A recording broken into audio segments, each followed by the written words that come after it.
The following program is intended for mature audiences. Football fans, the time is now. Give me a hell yeah! For the football show you never knew you wanted. Ladies and gentlemen, this is the Broken Helmet.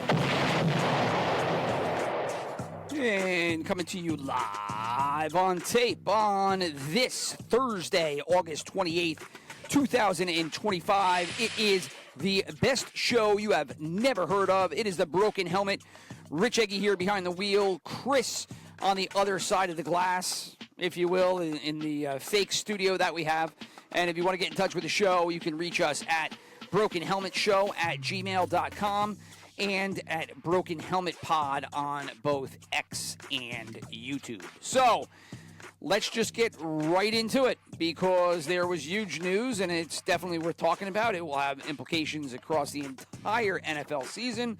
But Micah Parsons is traded. He is now gone. He is packing up his bags and headed over to Green Bay to another NFC team.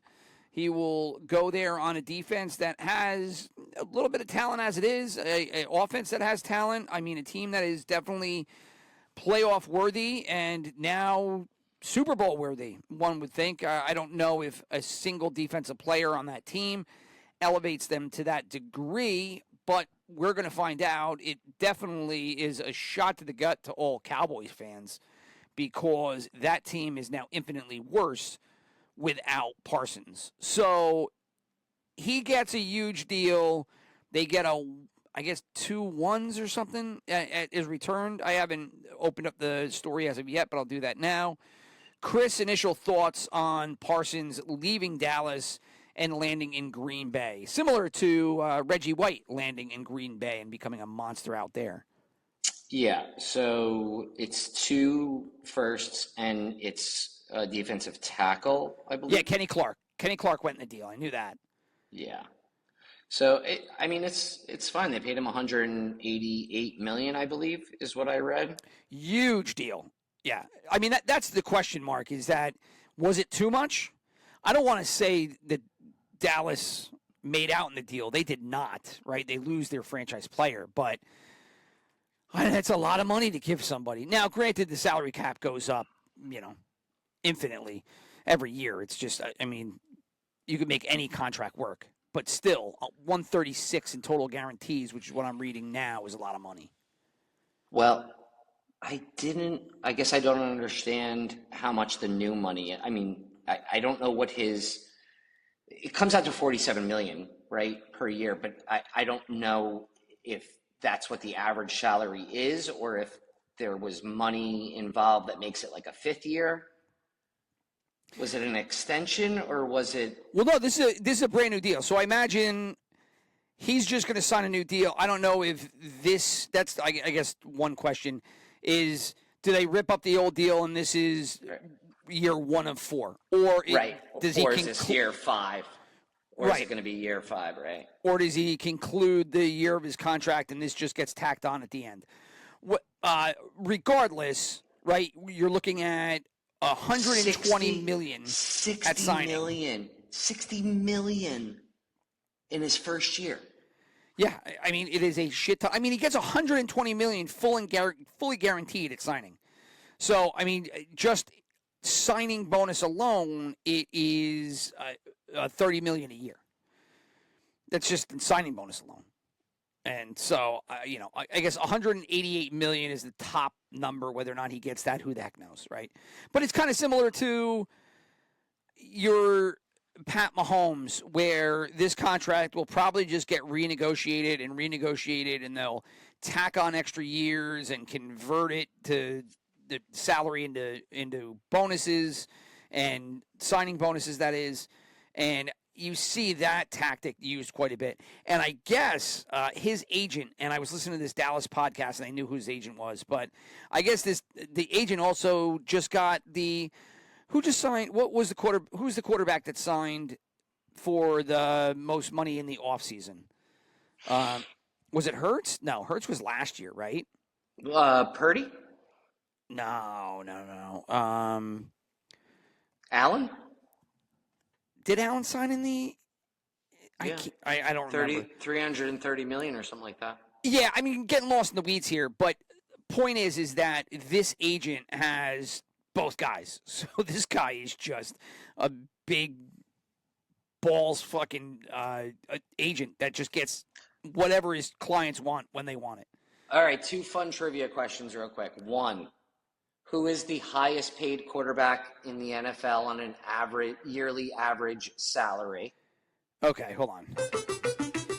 Who is the highest average salary quarterback? Yeah, average yearly. By year. It's going to be somebody newer. Joe Burrow?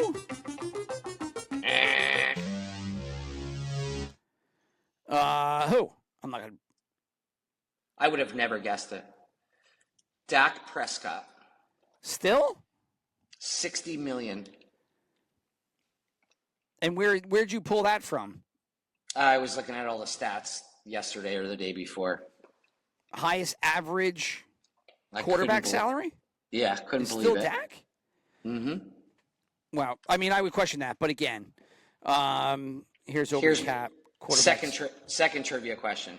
Oh yeah, look at that. All right, so total value, an average per year, 60 million. Yeah, over the cap, right there. Okay. Yep. Burrow was second, by the way. I'm so close. You're close. Well, they're all tied for second because there's like 8 people who are all making 55 million. Yeah, there's a lot going down. Prescott, this is the average per year. Dak is at 60, Burrow 55. Same with Allen, Love, Trevor Lawrence. Then 2 is at 53, Goff's at 53, Purdy's at 53. So man, a lot of money. A lot of money. Should have been a quarterback. Yeah, Dak Prescott also 32. Also, Joe Burrow's 29, getting up there. They'll never. Well, yeah, because he played during the COVID years. That's why he got those extra years. Yeah, Joe Burrow, Josh Allen, both 29 years old. Josh Allen still has a lot of years left in him. Yeah, they both do. He won't continue to run like that. He'll start slowing down. But second trivia question. Can you guess how much money on a yearly basis Patrick Mahomes is making this year? Not what his salary, not what his the cap hit is for him, but what the salary is. Just salary alone. I mean, I'm looking at over the cap right here, so I mean, I see his average salary. Oh, damn. Yeah, no, 45 million, right? 45 is with all the incentives and everything else. Like what he counts against the cap is what I'm saying. I think that's his final column here. Oh no, that's the fully guaranteed. So I don't know. I'm not sure. What is it? It's like 1.25 million. No, there's no way he counts just 1.25 million against the cap. Everything else is like bonus money. It's like it's nothing. They negotiate the contract so that he gets paid nothing, and they just pay him out. Go look at it. Go look up. Oh no, I'm pulling up right now. I'm pulling up Mahomes here, and I'm trying to see if they have his cap value. I mean, I'm sure they do. It's just cash to cap ratio. No, here it is, dude. 2025 salary cap charge is $28 million, which is just under 10% of the cap. Hold on. I'm misstating what the. I'm misstating what is like Kirk Cousins. Where's Kirk Cousins? Kirk Cousins one? Oh, I mean, I don't know. We got to go back, and Cousins is right here. So Cousins' cap hit is 40 mil, but just over 14% of the cap. That's stupid. Yeah, well, they signed him at 36 years old last year, and they didn't play him. That's the craziest thing. I'll find it and then I'll read it to you. But let's move on. I mean, look at Dak Prescott. I mean, he's eating up 16.5% of the cap at $50.5 million.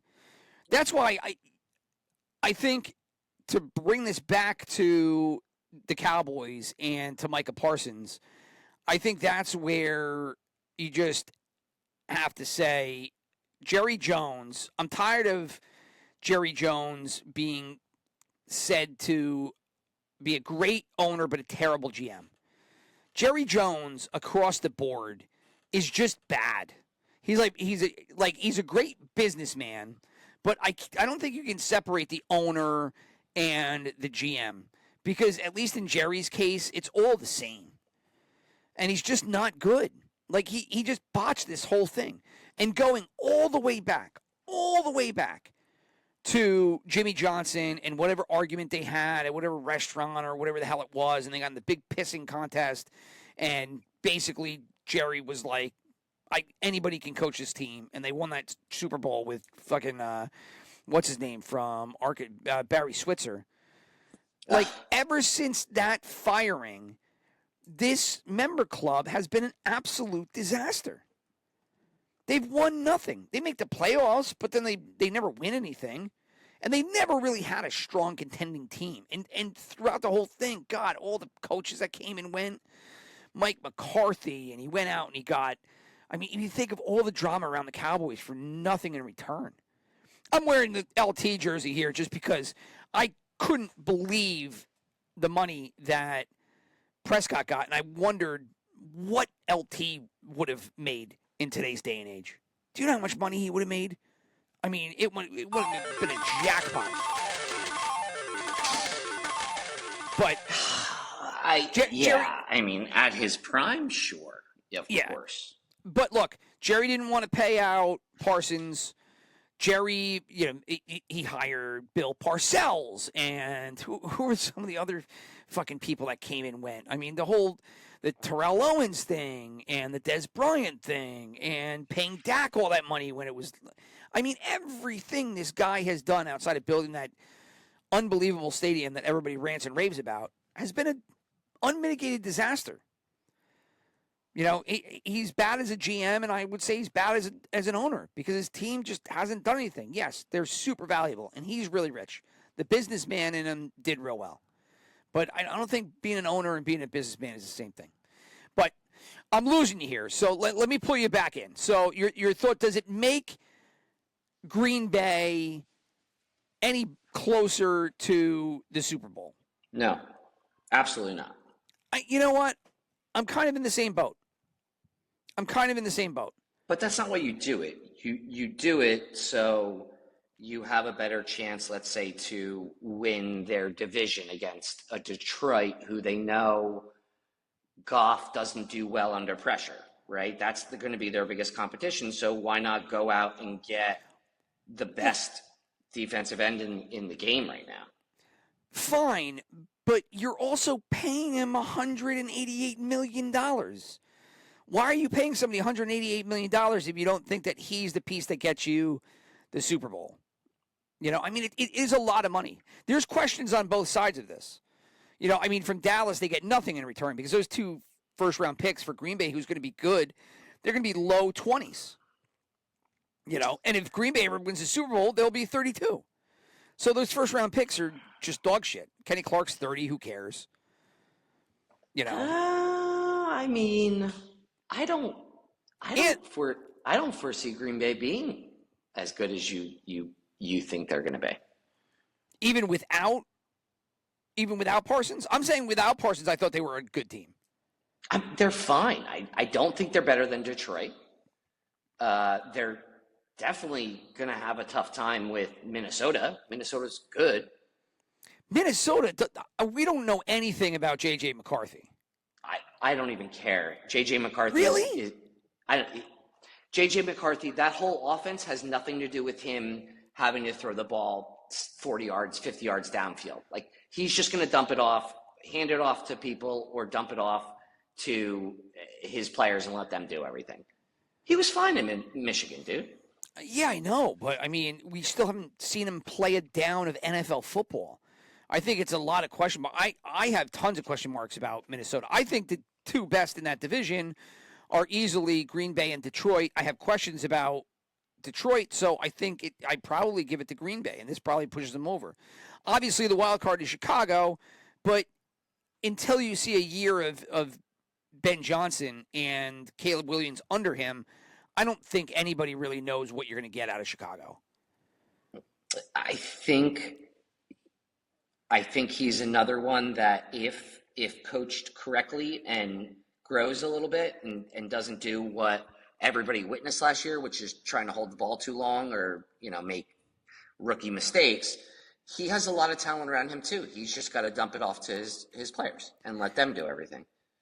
Is there a bigger wild card in the NFL this year other than the Chicago Bears? No. Right?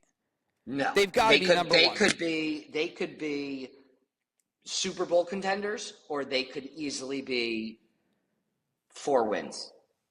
Yeah, they're across the board. I don't know if there's any other team I can think of that there's as much question as to what they're going to be at the end of this year. Dude, their talent at wide receiver is so – they have Odunze, DJ Moore, Luther Burden.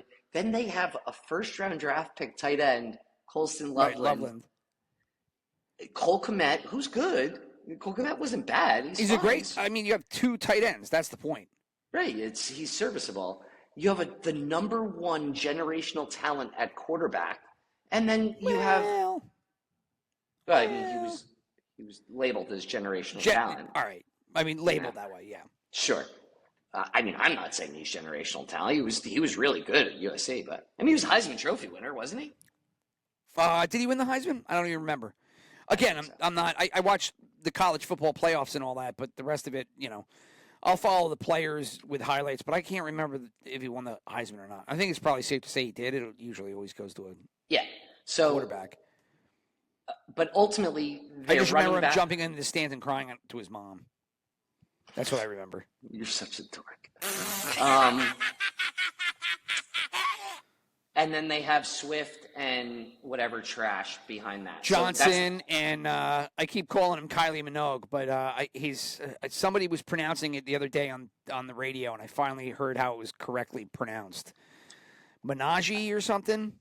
I don't even know who the guy. Yeah, he's the guy behind Johnson. So, but really weird name. Their talent isn't in their running backs. Their talent is all in their outs. So, well, it's going to be whether or not Ben Johnson can do what he did in Detroit here. Yeah, well, there in Chicago. There, yeah. By the way, I'm sorry it took me that long to find it, but his base salary for this year, Patrick Mahomes, is $1.25 million. Oh, you're talking about his base salary. Okay, I can understand that. That was the reference. That was the wording I misstated. Yeah. All right, that makes it a lot more digestible because that salary is what they could just chop up and kick down the road and convert into bonus and et cetera, et cetera. Yeah. Right. Like apparently Kirk Cousins is actually the highest base salary of anybody in the league. I could see that. Can we, let's see. Now, you know what? If I try to do over the cap now and figure it out, it's just going to bore the shit out of both of us. It's just a stupid and anybody listening or watching to this. So we'll do it another time, but I'll believe you. Crazy statistic that Patrick Mahomes is only getting paid base salary $1.2 million. Think about how much money he actually makes. No, for sure. And I think that's been talked about because that's the plan, right? You sign him big.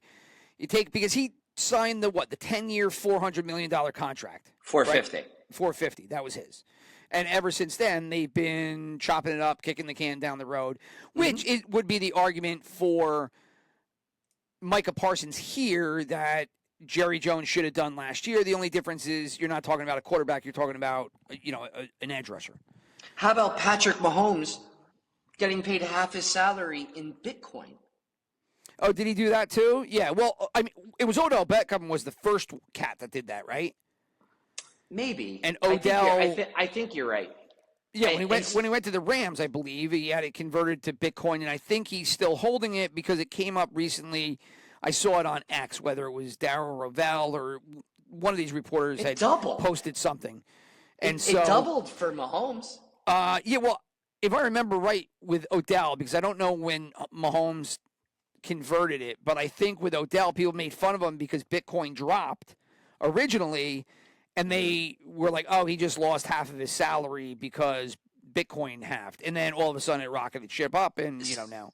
So Mahomes went from making $450 million essentially to another, not double it, but, half of a double. So another Right. 225 million, 675. He's making 675 million. Well, that's the inflationary factor with everything other than pure paper dollars, right? Fiat currency just stays what it is. But if you look at all, and I talked about this with Zach Krantz earlier today, a friend of mine from 790 The Ticket, who's now at Backyard Breaks, and we were talking, it's just all of these like intangible assets and it's NFTs and, meme coins and Bitcoin and, Tether or Ether. And it's just everything across the art is going for crazy money.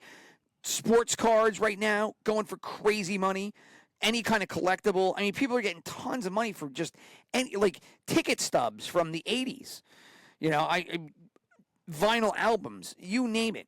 Just any asset that can have some kind of value attached to it that and is notable, right? I mean, it just can't take a piece of paper. It's got to be something good. But all of those have just flown through the roof because everybody's looking for stores of value, right? They're all trying to find the next digital gold, right? Which is Bitcoin was. But point being is that, Mahomes dumps his money into Bitcoin and away it goes. I want some of these people could have bought all these. Have you ever heard about like these? What the hell was it? Crypto junks or crypto? Oh, damn it! I knew the name of it. But they're these little tiny pixelated heads. There's only 10,000 of them made, and man, it was crypto something. I forgot the name of it. Somebody out there in the internets knows what I'm talking about. But I think the current get-in price for one of these 10,000 right now is $230,000. And for $230,000, you just get this little digital file, this little digital head. It's like that. It looks like that big. And that's Does it look like an 80s Nintendo? Yes. Yeah, okay. CryptoPunk? Maybe it's CryptoPunk. Maybe it's called CryptoPunk. But if you haven't heard about these, it's insane. I was listening to somebody that does a morning stock market show, and he had this guy on talking about this, CryptoPunks. And he started going into, like, what could be the next, meme coin and this. And then they were talking about NFTs and Bored Ape. Bored Ape didn't go well, but and then they brought up this, the ape. Yeah, the Bored Ape thing, right? Mm-hmm. And so then they brought up this CryptoPunks thing, and then sure enough, here's it right here. These things. Have you ever seen these heads? Yes, that's it. Yeah. Yeah. And so when you start looking at these things, there's the marketplace instructions. They're there it is. Expensive. Look at this. Current lowest price punk available, $210,000. They started out at like 10,000. Well, not anymore. I mean, now this is it. This is all you can get in. I remember reading about articles about this a year or two, maybe even more than 2 years ago. Yeah. Yeah, I mean, that is crazy. I mean, it's crazy. Value of sales over 4 weeks, 50, I don't know what that means. Number of sales over the past 2,200, let's say 2,300 sales of these over the last 12 months. So there's 10,000 of these that existed, and not all of them is, might be one that got sold multiple times, but 2,300 sales of these things. Look at that. Can't even do anything with them. Dude, look at that. 23 million. I don't understand why people just can't copy that. Just remake it. No, because I think it's attached to the digital fingerprint, right? Blockchain, all that kind of stuff. So you know that this is this. No, I'm saying, like, how could this not be? I mean, it's just nuts. 20 who so you bought this, you own this, you paid $23 million for it. The only value in it is the fact that you paid $23 million for it, and so I guess that makes it the most expensive there is. I don't know if there's any history behind 58-22. That's crazy. So we've gone off the rails. Let's go back to the Packers here, because we talk about fantasy and we talk about betting quite a bit. So betting wise, I'll bring it up here. Here's the new Super Bowl odds. And the Super Bowl odds for the Green Bay now is 1,200. I don't have the before, but it had to have gone up. I would imagine it was probably in the 2000s, maybe. Unless it didn't impact it at all. I would need to know the beforehand to know that. But now they are neck and neck with the Lions and 400 behind the Chiefs. Baltimore, in order, it goes Baltimore, Buffalo, Philadelphia, Kansas City, Detroit, and Green Bay. For those not watching on YouTube and following at home on the audio version of the podcast. Now, you were talking about their division, right? So let's go to the divisions and let's see what's happening there. So let's get down to the NFC. NFC North. There you go. They are now at plus 165 to win the division. Lions at plus 190, Vikings at plus 340, and the Bears at plus 600. Again, Bears at plus 600. That's this kind of makes that an even bigger lottery ticket, because I think the Packers, this kind of shores up at least their spot to the top. How did the Bears pull that off? But you never know. Again, because of the biggest wild card, Chicago at plus 600 for the NFC North is probably worth a ticket. Ooh, 600? Just for the odds alone. And I know that's a stupid argument, because you could say anything is just for the odds alone on a long shot, and they never come in, and then you're just like, yeah, I just wasted that money. What are you on, FanDuel? Yeah, FanDuel. This is FanDuel, yeah. Green Bay's plus 650 to win the NFC now. We'll go conferences here. And the conference is Green Bay in second place, like you said, at plus 600, just behind the Eagles at plus 380. The Lions at plus 650, I think, is a terrible bet. I don't like the Lions this year. And we'll get more into this when we get to our season-long bets before the season starts. But you do like the Lions?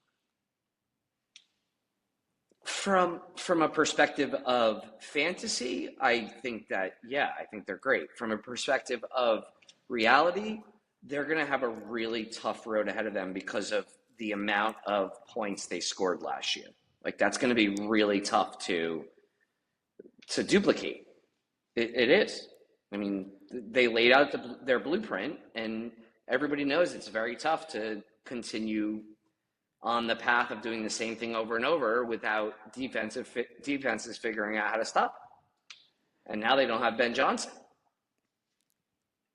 Well, no, because Ben Johnson is now with the Packers, and the Packers here are not the Packers, the Bears. Oh, the Bears, sorry, yes. Now, the Bears, on the other hand, where are the Bears? The Bears are probably not even close. But because we were talking about wild cards, if they ever did go on a tear, plus 2,000 for the NFC. So that's where Chicago lands. You know what? I bet, because the Lions here, let's see if I can find it real quick.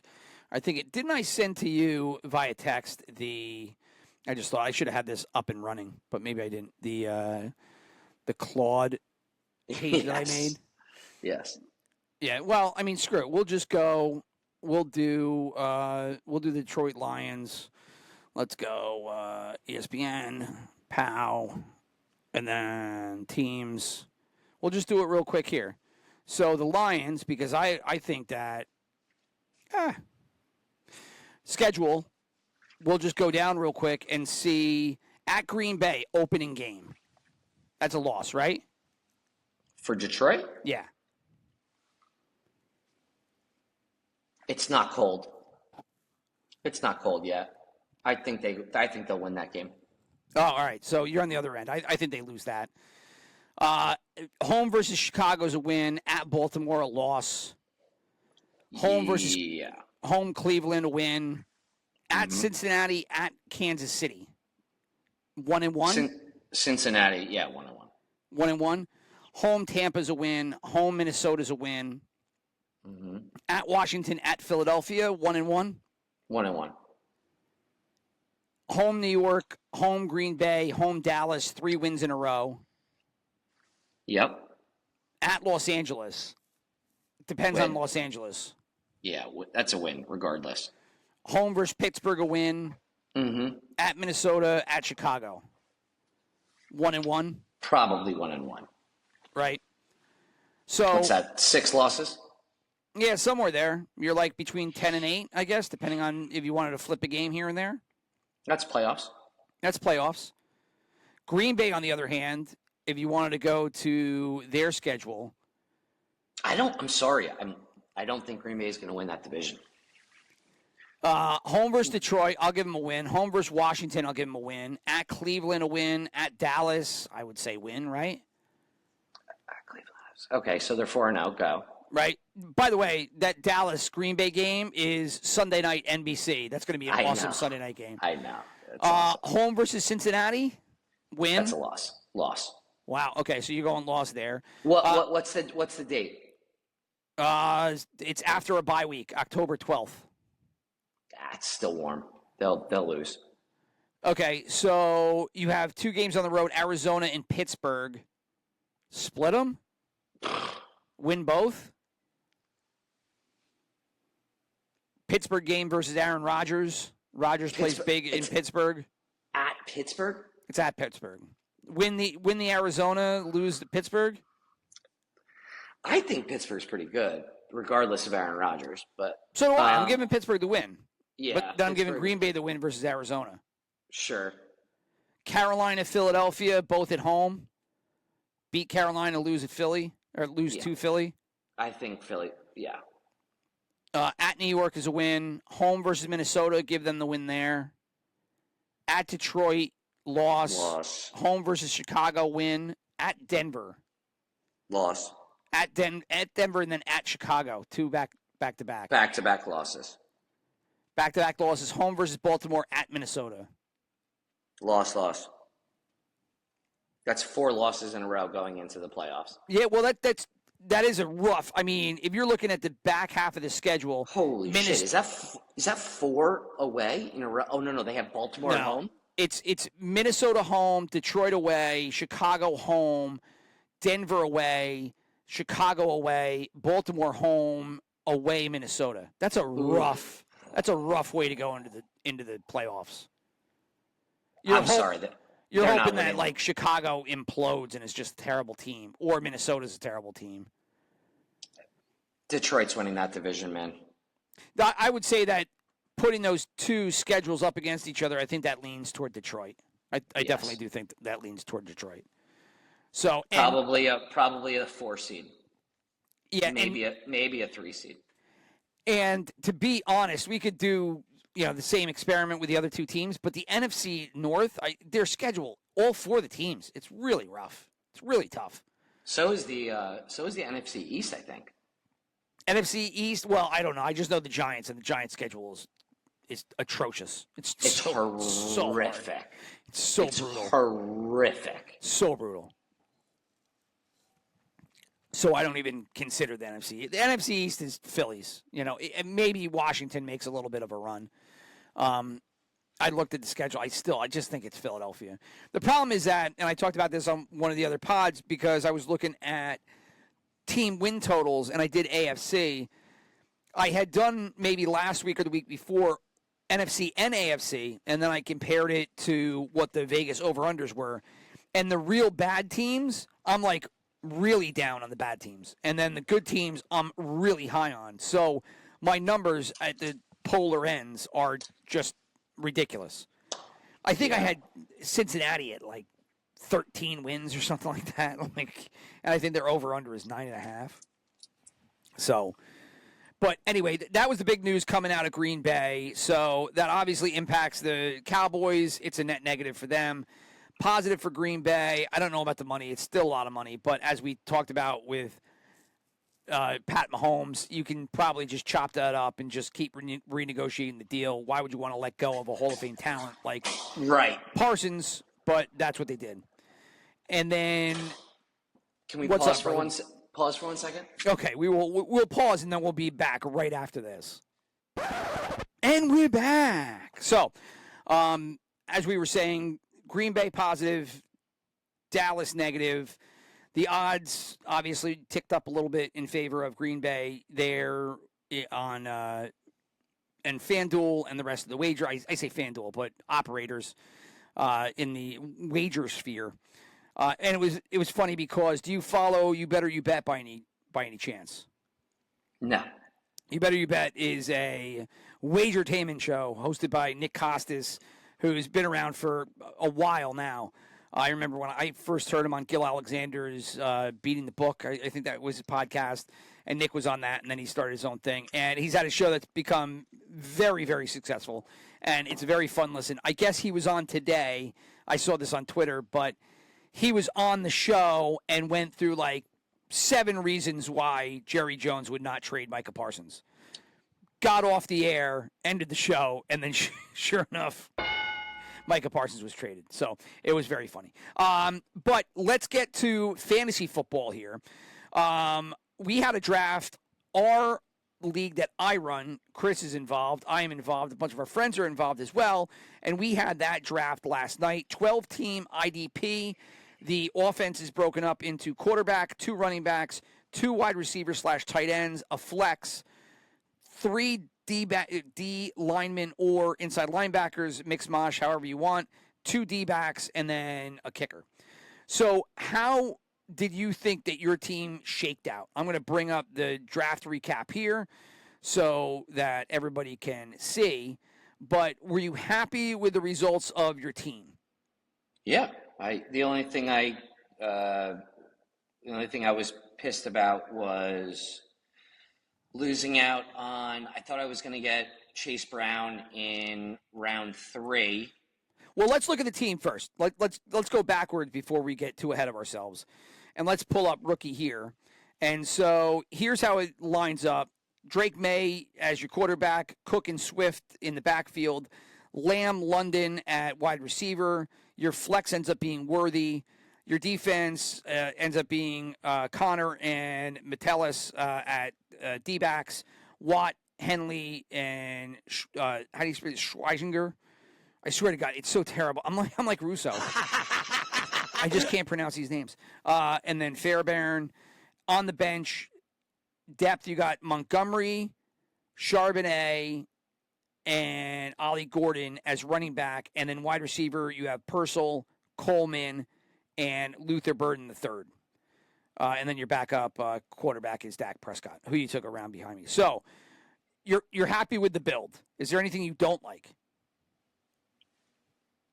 I wanted Chase Brown instead of James Cook.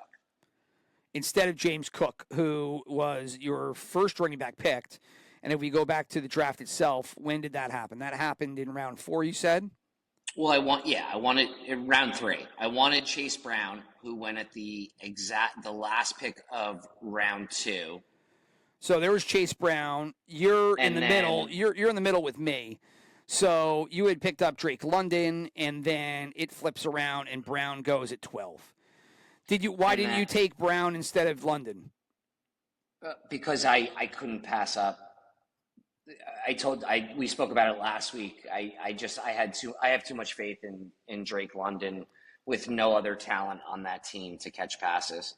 Gotcha. So then Brown gets caught, gets eaten up, and then you're sitting there looking at running backs, and that's why you grab Cook. No, I wanted Josh Allen. Oh, you wanted Josh Allen. Okay. And then Allen goes at 3 to Tunas. Yep. And that did you in there. Now, he was the second quarterback taken. The first quarterback taken was done in round 1, which is the first time I've seen this, and that was Sir Todd Counselor for Turn Out the Lights grabbing Lamar Jackson. So Jackson he grabbed, and then he actually wrote in the chat, throwing up a change or something like that. And I was like, it's been years outside of the Superflex league I'm in. It has been years since I've seen somebody take a quarterback in round 1 in a snake regular, one quarterback league. Gotcha. Well, going back to your round 3 here, it goes to it fits your profile that you would be hunting Allen because you go for Allen every year. Although I asked you in a podcast prior if you were looking at Allen, you said no. I wasn't looking at Allen. I was looking at Brown. And when I lost Brown, I couldn't pass up on the value of having Josh Allen in the third. So I was going to take him, but he wasn't my ideal situation. Then I was stuck between Cook and Kyron Williams, and I wound up going with Cook because I'm very nervous about what that team looks like without a Matthew Stafford who could be out at any moment. Yeah, Matthew Stafford is probably the other wild card. Well, that would make the Bears and the Rams the biggest wild cards going into the season because you don't know what you're going to get with the quarterback in the Rams, and then you just don't know what you're going to get across the board with the Bears. So, yes, that does have downstream effects with Williams, with Devontae Adams, with Puka. Where did Puka end up going? He ended up going 10. Budhounds grabbed him. Perfect Budhound pick. So, talking about your team, you wanted Brown. That kind of sent you down this different path, and you landed with Cook. Cook you ended up taking over Kyron Williams, but you were going to take a running back in that third round. So locking you up with, two wide receivers and then one running back. Yeah, I figured if I was going to take anybody on the Bills and I couldn't get Allen, I was going to go with at least a piece of that front line there. Was there anything else in your team that you didn't like or anything that rocked your world in the middle of the draft? I settled on DeAndre Swift, although I wanted Patrick Mahomes, but Taint's team he got me in so many different. Yeah, you had said that after the draft that he had snuck you for a couple players.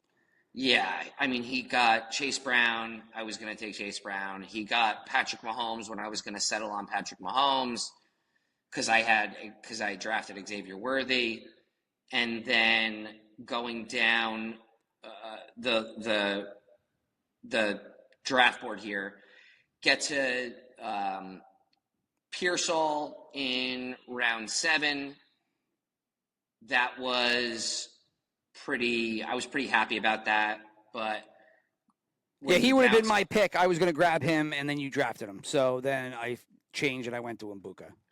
Back to round 8, I figured I was going to grab a third running back, and you grabbed JCM in front of me. Yeah, I thought that was a nice snag. I was happy with him there. Ooh, asshole. So I did that. I settled on grabbing TJ Watt. He's just too good to pass there in round 8. Yeah, I was surprised that you went to defense at that point when you told me that you were looking at JCM. I rarely go. It was just I saw him on the top of my queue, and I was like, all right, I'll just grab him now before somebody else takes him. And then I got Keon Coleman in the 9th round, which I thought was great because he could turn out to be wide receiver 1 in Buffalo, which it's hell of a value. Yeah, that was a good pick. I was looking at him. Almost a double-digit rounds. Then we go to round 10. I had, the idea of starting to continue on with defense, and then defense kept going. I was going to back happens up. every year. Every year that you do IDP, when somebody starts grabbing defense, everybody follows suit. And I was like, okay. I was like, no one's going to grab. They already grabbed the top of the IDP. I'll start in the double digit rounds in round 10, and then more of them went. I was like, fuck, I'm not going to go on this trend. I'm not going to play this game. So I wound up getting Zach Charbonnet. However, I was waiting. I did not want to bite on Rashee Rice. I have Xavier Worthy. So I figured, no one's going to want Rashee Rice. The news came out today that he's getting suspended. Right, for 6 games. Well, it's 7 of the first 10 weeks because they also have a bye. Gotcha. And I was like, no one's going to bite on this. There's no way. And I was like, I said it to myself, kind of like, all right, round 10, right? I'll wait till round 10. And freaking Corky took him at the end of round 9. I couldn't believe it. Yeah, I But remember when he drafted him. I actually had him not in a queue, but I was looking at him, and I was like, man, like the way that I have my team built here, maybe if it comes back around me the next time, maybe I'll grab him because that would probably be good value in round 10. And then Carroll's grabbed him, and I said, all right, well, there does that, so forget it. The problem is with suspended players, you lose a roster spot for 7 weeks. Like, you're done. But it's a long-term play. You're grabbing Rashid Rice there because you're going to stash him until week 7 and hope that he rides out the rest of the season. And then you've got yourself a starter that late. Yeah, but that only works if you've played the game to the point where you plan your buys out. You make sure you don't have too many buys. You're praying that there's not too many injuries that you need to. We only have 6 bench spots, 7 bench spots.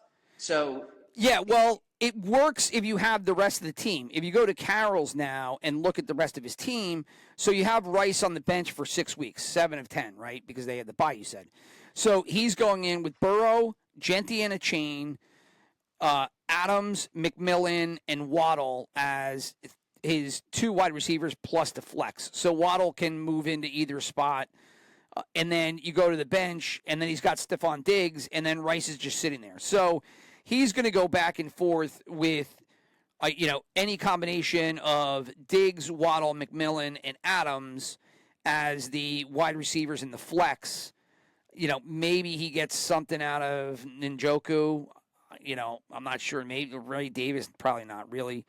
But, the way that he has it built, that's how you would do it because you're going to sit on Rice, but you know that you have wide receiver and other flex points there. Now, whether it pays off, I don't know. I'm not big on Waddle, so I do not want him. Diggs, I have in a couple of leagues, but I question whether or not he's going to be a big fantasy performer. I think he's going to be short area targets. He'll probably get a lot of receptions, just not a lot of quality yards. Yeah, but that was the spot to take him, and he was aggressive and grabbed him in 9. So, yeah, I finally settled on a quarterback in round 11. That's the longest I've waited for a quarterback in a while. Nobody was touching him. It was round after round after round. Nobody was drafting quarterbacks anymore. I couldn't believe it. Well, we discussed that because I was looking at Dak, and Dak was going to be my starter, and then I did not understand why. Because you had a quarterback already, right? Dak's not your starter. No. Dak's on your bench. Dak's my starter. I just don't want to start him against Philadelphia, at Philadelphia. He was your first quarterback picked or no? Yeah. Oh, yeah. Okay. All right. So, yeah, I was looking at Dak, and I had fully set. And then I grabbed Caleb Williams, and that was probably that was the pick of mine that I liked the least. And I got caught. It was like the Giants when they got caught by the Bears when they drafted Leonard Floyd and then they drafted Eli Apple. I just didn't know what was going on. I was completely lost. I wasn't expecting it. I didn't think that you were grabbing Dak there. And then I ended up grabbing Williams, which I did not like at all, which is why the following round I grabbed Jordan Love. Well, Well, you grabbed 3 quarterbacks. I did. Well, I had to because I just didn't have, because later on, Trevor Lawrence is sitting there and it stacks, right? Because I have Brian Thomas. To look at my team comparatively speaking, I ended up going with, I've got Lawrence in there, even though my first pick at QB was Williams. But I did Barkley and Harvey, Brian Thomas Jr., Jackson Smith and Jigba, and then I've got Mike Evans. So that rounds out my offense. On the bench, I've got Tyrone Tracy, I've got Mbuka, JCM, Matt Golden. I went all offense. Javonte Williams. If there was a starter there, I grabbed him. Right, Tyler Warren was. I don't have any defensive bench players. Some of these guys are going to have to get cut, but I just grabbed as much starting talent as I could because I figured, you know what, I'm gonna field the best team as time goes on, and then if I need to trade something, I guess I can, because with everybody else going defense, I'll just have a lot of my bench, and maybe there's a flip to happen later. Now that rarely ever happens because usually with trades you never get a good deal. But then I filled that out on defense because I waited all the way to the end. I got Campbell, linebacker, Boza, and Cooper. The Cooper thing, now I'm a little questionable about it because he's already splitting stats with Quay Walker, and now they're going to have Parsons coming in. So, but we'll have to see how that goes out. I had Cooper in my queue to be picked when you took him. Yeah, he was sitting there, and I liked Cooper more than Walker. So I was happy to pick him up, but now today I'm kind of scratching my head a little bit. So nobody even knows the linebackers I took. That's why I took them. Well, I couldn't pronounce their names. You just heard me try. So that was the way that I went. And when it happened, we were sitting back to back at 5-6. So that was our draft positions. I ended up taking Barkley. It was between Barkley and McCaffrey. I decided to go with Barkley instead of McCaffrey because of the injury concerns I had with CMC. So I didn't want to throw the dice. I had Gibbs picked. Oh, I knew. I said to Rob when we were sitting there, I said, my brother wants Gibbs. I couldn't believe he took him. I could not fucking believe he passed on CeeDee Lamb. I couldn't believe he passed on CeeDee Lamb. Oh, when he grabbed him, I go, my brother wanted Gibbs, not a doubt in my mind. Threw off my entire draft. Yeah. Because I was gonna go hero running back, and I was gonna go running back, wide receiver, quarterback. That was my plan going into the draft, and it threw off everything. I was frustrated because I wanted Lamb. Now, I didn't think Lamb was going to fall to me there, but I knew that you wanted Gibbs, and so I was kind of banking on Rob maybe grabbing McCaffrey, right? That was probably the only thing that he could have grabbed. So I thought McCaffrey. I thought it was going to go Bijan. In whatever order, I thought it was going to go Bijan, McCaffrey. The top five are usually always the same. It's usually Chase, Bijan, Jefferson, Gibbs, and Lamb are usually the top five. Gibbs is not in the top five usually. Really? All the drafts that I've been a part of, Gibbs has been in the top five. Barkley's ADP is like 2 or 3. I have seen Barkley go exactly where he went here, and that was like in the 6 to 8 range. Oh, in the other drafts that I was doing, he's been top 5, and so I figured, and so is McCaffrey's been Yeah, he's been on a skyrocket. Shit. Yeah. So I thought for sure the 3 coming in at 5. I thought the 3 quarterbacks and Bijan, the 3 wide receivers and Bijan were going to go 1, 2, 3, 4. I couldn't believe it. Yeah, well, I'm surprised that you were shocked by that. I was not shocked by that. I was just hoping that maybe CD fell to me, but he didn't. Well, it was between CD and Barkley, and I was like, I don't want Saquon Barkley. Coming off 500 touches last year. Yeah, I would have. I don't know. In hindsight now, I'm kind of okay with Barkley. I don't like the touches, that he came off of last year because, wow, pause, that was awful. But he had, it's that crazy stat where they just get hurt the next year. So with him available, I had a little bit of question, but I couldn't go McCaffrey because he's got more questions for me. So I said, screw it. We'll go with Barkley. There's nobody else there that I really could put up in that point potential range as Barkley. Not in the first round, no. No. So, and then I flipped over because I didn't want to do 2 running backs. I was looking at Bucky Irvin. I thought about him, and I was like, wow, Barkley and Bucky would be a great backfield. But I know from doing all the drafts now that your wide receivers are just going to be punished if you don't grab at least one in the top. So that's why I ended up going with Brian Thomas Jr. And then later on, that's why I grabbed Trevor Lawrence way late because he was sitting out there. And I figured, you know what, I'll give myself options with quarterback and I'll just take 3. It's a lot of quarterbacks, but whatever.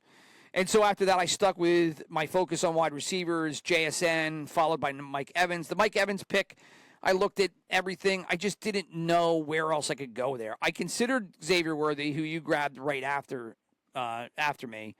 I was hoping McLaurin would have fallen because the 2 guys I wanted was Henderson and McLaurin. And because Henderson I would have played at the flex, McLaurin I would have played at wide receiver. Yes, there's a little bit of question because he was there. But, Evans is just so old, man. I love him, and he's great, but he's just old. I mean, he's kind of like Tom Brady now, just defying odds here. But eventually, there's going to be the year that he just doesn't get it done. I know it's going to be the year that I draft him, which is this year. It was last year. Last year he didn't get it done until freaking Godwin broke his ankle. He was all right. You know, you pick him up here, and these are obviously the numbers based on our league. He had the injury there, right? So 23, 2 shit weeks, 2 23s, 2 shit weeks, injury, comes back, and then he's got 11, 25, 10, 36, 11, 29, and 19. Yeah. There's a little bit of a sporadic nature to his point production. However, it's still pretty solid, dude. And you don't know what happens in this gap here. So, needless to say, I decided, Evans is going to be my flex, so I can either put him in one of the other wide receiver spots or in the flex. And then I just went back to offense. I went back to running back. I grabbed Harvey and Tracy because I needed another running back. So I grabbed 2 back-to-back there. I was more than happy with Tracy, too, because he's a starter. I don't know what that line in New York's going to be like. That might be a bit of an issue. I couldn't believe you took him in the 6th round. Why? Well, who else was there? You like Montgomery. I don't, because Montgomery's got to fight. He's got to fight for totes. He's not the number one. He's a bench player. I was just adding running back depth on the bench. That's it. I would have taken Aaron Jones over Montgomery. Fuck that. With him splitting carries with Jordan Mason, not a chance. Well, you just have to look and maybe grab Mason later on. I just think Montgomery, best years are behind him. I don't know. I know you said it was depth and everything, and obviously dude, he was running back 10 2 years 11. ago. No. Last year he was running back 10 or 11 before he had that injury in week 14. He was incredible. There, you're looking at it right there. You're looking at 16, 17, 21, 15, 21, 8, 16, 12, 12, 24, 16. But he was awesome. I mean, what week did he get hurt? Where is that? 16. Well, he got hurt in 15 versus Buffalo. He got hurt in 15, which was the fantasy playoffs. But he was like running. They just said it on either ESPN Fantasy Focus or CBS or one of the pods I listen to. He was like running back 11 before the injury. I know, but if you look, dude, it's tight. It's touchdowns, man. It's so touchdown heavy. Look, 1, 2, 1, 1, 2, 1, 1. I mean, that's a crazy volume of touchdown. Why wouldn't he get that this year? I don't know. I just have questions of whether or not he can perform that again. No Ben Johnson, different offense. How old is he? I don't know. Go to the top. I don't think it gives his age here. He's probably, I would say 28-ish. 28-ish? 28, 29. I actually did. Oh, actually, I could tell you in a second because I still have my trusty July draft book here that has the ages, and I did an age podcast 28. a couple of things ago. But running backs, where is he? He's got to be one of the fading ones. 28. You found it already? Okay, so 28 it is. Yeah, I was looking at these. Austin Eckler's over 30. Yeah, he is. Miles Sanders is now 28. Miles Sanders and David Montgomery are the same age, huh? Miles Sanders did not age the same as David Montgomery. Yeah, no, not at all. Joe Mixon, who's not going to play this year now, it looks like, is he's 29 or He's something. 29, yeah. He's old. Joe Mixon is older than Saquon Barkley. Saquon Barkley is 28.5 years old. They do point numbers, and I'm just like, what does that mean? Just two fractions. Anyway, nobody wants to hear age talk. So, yeah, I don't know. Montgomery, I was more than happy to take Tracy over Montgomery, and it was Tracy versus Jones. I don't know, Jones is a little old, so I was questioning the age thing there. So that's how I filled out my offense. And then after that, I just started picking off value. Ibuka there, JCM. JCM, I thought was going to, when he fell, I was just like, I got to grab him there. I kept letting it go. Yeah, well, I looked at him in round 7, but I was like, I don't know. I wanted Ibuka. I didn't have him anywhere else, and so everybody was still doing linebackers. Roquan Smith goes, Fred Warner goes, Foye, whatever. Bobby Kiriki. I mean, look at all these defensive players that people picked over top of the offensive talent that was still sitting there. Yeah. kind of crazy. So, and like I said, value from there on out. I didn't realize, I totally forgot you capped the running backs. So I did that. I did that last year. It was well established. It's the only spot that's capped. I'm refreshing my screen, and I'm and like, it's not what? showing you the running backs. I know, and I'm like, and I almost texted you guys during the draft because it was like, well, where was it? Where did I get? Well, you look at it, and I'll explain here for the listeners at home that so in this league, every year I try to look to evaluate what trends might impact the overall competitive environment, right? And so last year, we used to run this league 2 running backs, 3 wide receivers or / tight ends. And I don't know, it just got to a point where it kind of threw everything off because people were grabbing running backs and you really needed wide receivers. And so that 3rd wide receiver spot was like, it was tough to fill, but there were running backs that could fill, but you couldn't get them in because you only had 2 running backs slots. So I decided to convert the 1 wide receiver tight end into a running back.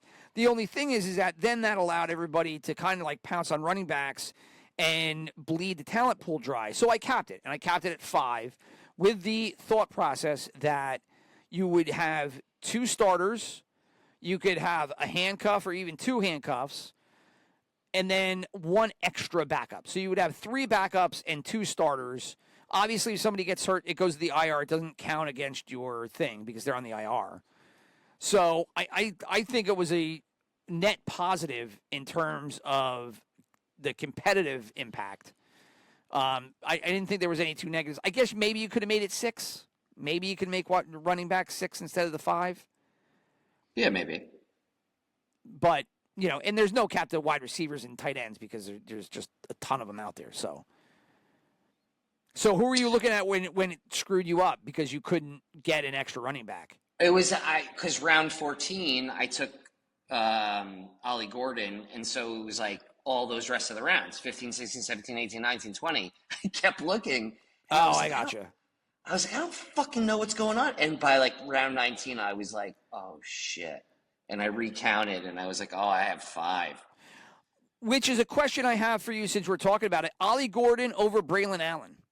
When I saw you pick a running back, I was surprised that you didn't grab Allen. It was between those 2. Gotcha. And I took Gordon because of all the news down here in Florida. Yeah, well, basically, A-Chain's hurt, Wright's hurt, so, maybe he ends up being a starter. Wright had surgery. He's out for a while. And A-Chain has a calf injury like Christian McCaffrey had last year.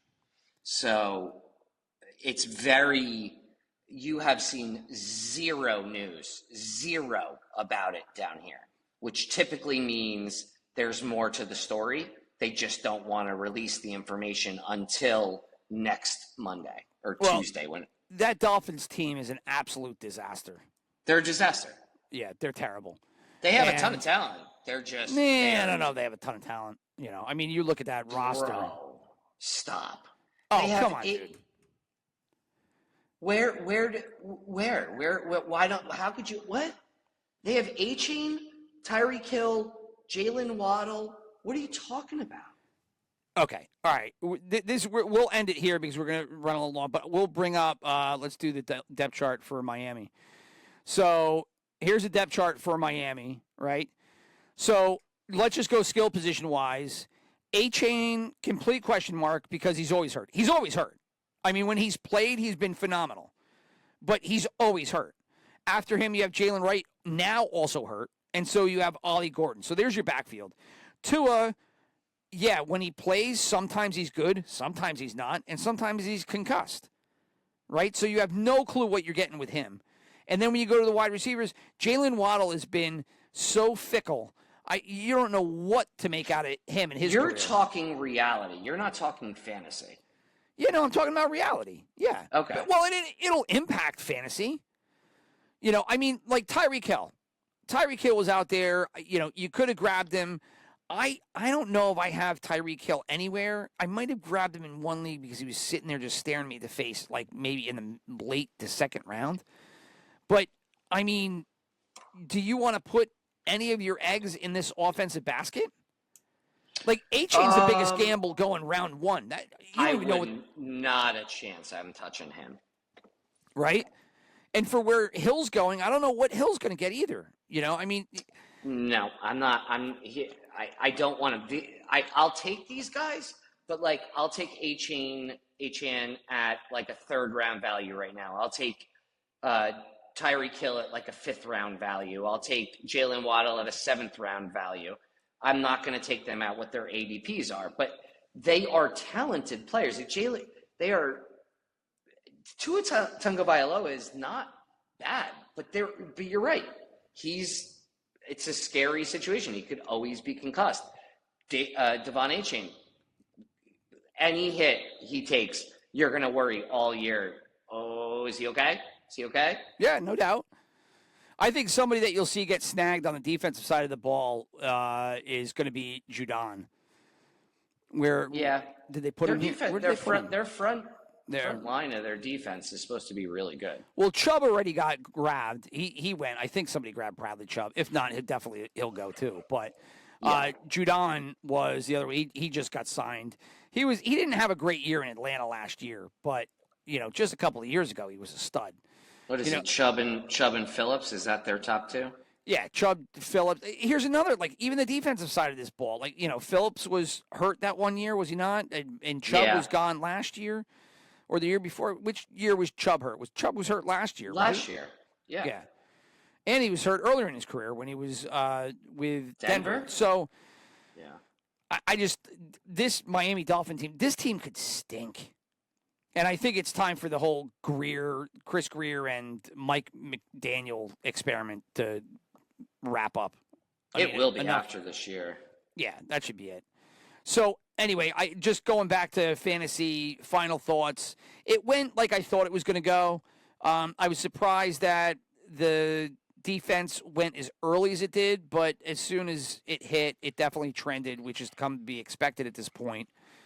Obviously later in the draft, there was no running backs left, which is thematic across anything. You're just grabbing bottom of the barrel guys. Although, again, Najee Harris seems to keep falling, even though they said he's going to play week one, and he might get a decent amount of touches. I've been surprised that all of that has impacted his ADP so much that he's just kept falling.